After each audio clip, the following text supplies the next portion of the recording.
Hi everyone. Idli கூட சட்னி சாம்பார் செஞ்சு சலிச்சு போச்சா? அப்போ நீங்கள் தேடி வந்த அல்டிமேட் காம்பினேஷன் இதுதான். சுட சுட இட்லிக்கு இந்த காரசாரமான மட்டன் குழம்பு ஒரு தடவை செஞ்சு பாருங்க. அதுக்கு குக்கரில் எண்ணெய் ஊற்றி பட்டை லவங்கம் வெங்காயம் பொன்னிறமாக வதக்கிட்ட அப்புறம் தக்காளி போட்டு நல்லா வதக்கிடுங்க. இஞ்சி பூண்டு 2 ஸ்பூன் போட்டு நல்லா வதக்கிடணும்.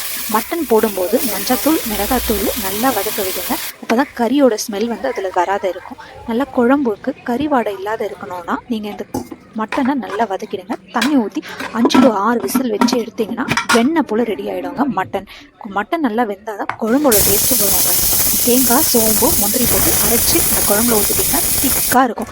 சால்னா மாதிரி இருக்குங்க. பரோட்டா இட்லிக்கும் தோசைக்கு எல்லாத்துக்கும் காம்பினேஷனாக இருக்குங்க. ஃபைனலாக கொஞ்சம் கொத்தமல்லி தூவி ஒரு கிளறுனா நம்ம இட்லி மட்டன் குழம்பு மணக்க தயாருங்க. மட்டன் குழம்பு காரமும் அந்த சூடு சேர்ந்த இட்லியோடு சாப்பிடும்போது அட்டகாசமாக இருக்குங்க. இதுதான் உண்மையான சண்டே ஸ்பெஷலுங்க.